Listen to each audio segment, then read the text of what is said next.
Hello everyone. आज थोड़े late हो गए हम।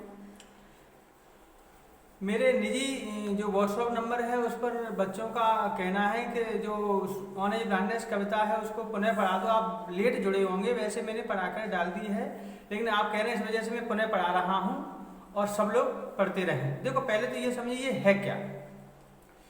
ये सोनेट है और सोनेट 14 लाइन का होगा और ये पेट्रार्कन सोनेट है और ये पब्लिश हुआ था ये पब्लिश हुआ था 1673 में और इसको तब नाम दिया गया था सोनेट 19। लेकिन बाद में इसका नाम जॉन मिल्टन ने जब इसको वरीयता विशेष करके दी तब इसका नाम ये रख दिया गया ऑन हिज ब्लाइंडनेस।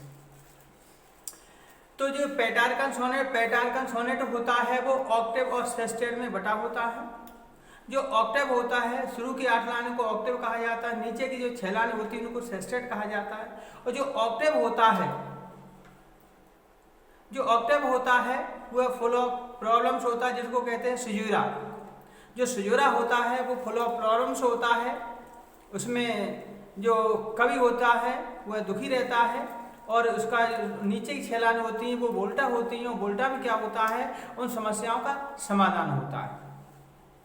और जो ऑक्टेव होता है उसकी जो हार्मोनिक फ्लो होती है वो होती है ABB A BBA ABBA और नीचे की जो वोल्टा होता है जिसको सेस्टेट कहते हैं, सेस्टेट होता है उसमें उसकी जो रैमिंग होती है वो अक्सर बदलती रहती है समय के अनुसार। उसकी 3 कंडीशन होती है, कभी कभी होती है CDE और फिर कभी कभी होती है CDC और कभी कभी होती है CD और CD, कभी कभी होती है CD।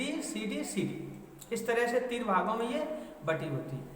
तो अब मैं इसको पढ़ाने जा रहा हूँ, सिजुरा को पढ़ाऊंगा और फिर बाद में 6 लाइन होती है वो वोल्टा होती है। तो सिजुरा में क्या है, कवि अपनी समस्याओं को दर्शाता। तो इसमें ये कवि है वो कह रहा है When I consider how my light, तो इसमें आई फर्स्ट पर्सन है और फर्स्ट पर्सन कवि ने मिल्टन ने अपने आप के लिए दिया है। तो वह अपने आप के लिए कह रहा है, इसका मतलब होता है ये कविता हो गई ऑटोबायोग्राफिकल। समझ रहे हैं आप, ऑटोबायोग्राफी जानते होंगे। तो ये कविता हो गई। तो वो अपने निजी, और इसमें देखना when I consider how my light is spent, light रोशनी होती है उसकी जो तुलना करी गई है आंखों की रोशनी से, तो इस वजह से इसमें मेटाफर अलंकार का भी प्रयोग कर लिया गया है। तो कब कहता है कि when I consider how my light is spent एर हाफ माई डेज, कब कह रहा है कि मेरी आंखों की ज्योति कैसे आधे जीवन से पूर्व ही चली गई। और ये कवि जो होता है वह है 44 साल की उम्र पर अंधा होता है, इस वजह से उसे लग रहा है कि मेरा आधा जीवन हुआ भी नहीं है तब तक मेरी आंखों की ज्योति चलेगी। फिर वो कह रहा है in this dark world and white, इस विशाल और अंधकार में संसार में मेरी आंखों की ज्योति आधे जीवन से पूर्व कैसे चली गई। और फिर वो कह रहा है and that one talent which is death to hide, और मेरे अंदर एक ही काव्य प्रतिभा थी, कविता लिखने के गुण, वह मेरे अंदर मृत्यु के समान छिपा हुआ है। लॉज्ड विद मी यूजलेस, वह मेरे अंदर बेकार पड़ा हुआ है, यूजलेस बेकार पड़ा हुआ है। दो माई सोल मोर बेट, मेरी जो आत्मा है वो बहुत इच्छुक करती है किसी प्रकार में उस जो गुण मिला है भगवान ने मुझे ब्लेस्ड किया है तो उसको मैं प्रयोग करूं। फिर वो कहता है, वो कह रहा है मोर बेट, फिर वो कह रहा है मेरी आत्मा बहुत इच्छुक करती है to serve therewith my maker, और मैं उस गुण का प्रयोग भगवान की सेवा में करने का बहुत प्रयास करूं। मेरी आत्मा इच्छा कर रही किसी प्रकार में उस गुण का प्रयोग करूं।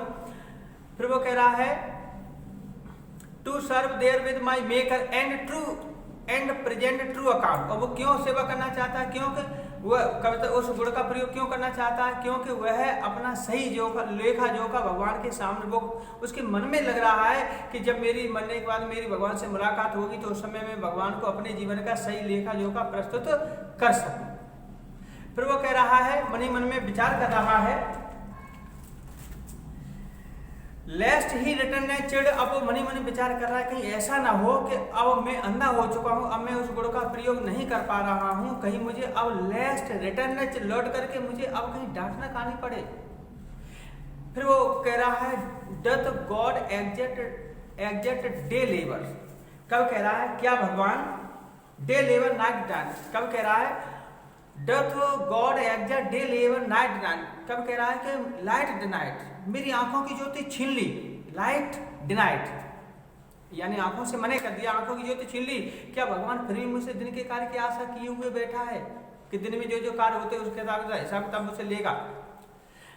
फिर वो कह रहा है लाइट, इस तरह से वो वर्णन करता रहता है। फिर वो कहता है आई फॉन्डली आस्क, मैंने मूर्खता पूर्वक ये भगवान से प्रश्न किए। इस तरह से ये पूरा हमारा सुजोरा हो गया जो समस्याओं से भरा हुआ। फिर वो कहता है आई फॉन्डली आस्क, मैंने भगवान से ये प्रश्न पूछा है। फिर वो कहता है my patience prevent that murmur, मेरी अंतरात्मा ने उस बड़बड़ाहट को रोका। सुन रिप्लाई, तुरंत उत्तर दे दिया, God does not need either man's work or his own gift, भगवान को न तो मानव के किसी कार्य की आवश्यकता है, ना ही वह अपने लिए कुछ अपने इस, मेरा कहने का मतलब यह है कि भगवान ने हमें उपहार स्वरूप ये दिया है शरीर, इसके बदले में न तो भगवान कुछ चाहता है। तो कब कह रहा है भगवान को न तो मानव के किसी कार्य की आवश्यकता, ना ही वो अपने बदले में अपने उपहार स्वरूप कुछ चाहता। हु बेस्ट, वे लोग सबसे अच्छे होते हैं। बियर हिज माइंड योग, जो भगवान के द्वारा दिए हुए, हिज योग भगवान के द्वारा दिए हुए कष्ट को सहन करते रहते हैं, वे लोग सबसे अच्छे होते हैं। दे सर्व हिम बेस्ट, वे भगवान की सबसे अच्छी सेवा करते हैं। फिर वो मन मन में कह रहा है हिज स्टेट इज किंगली, भगवान की स्थिति तो राजा जैसी होती है। Thousand at his bidding speed, उसके हजारों नौकर चाकर होते हैं। Post over land and ocean without rest, बिना आराम किए हुए इस पृथ्वी पर और पानी के अंदर भी हर समय कार्य करते रहते हैं। दे ऑल्सो सर्व, वे भी सेवा करते हैं। Who only stand and wait, जो केवल खड़े रहते, इंतजार करते रहते कैसे हमें मौका मिले और हम इस तरह से भगवान की सेवा करें, भगवान उनको भी स्वीकार करता है। God accept those people who want to serve but they do not find any chance, लेकिन उनको कोई मौका नहीं मिलता है, भगवान उनको भी स्वीकार करता है। Thank you for watching.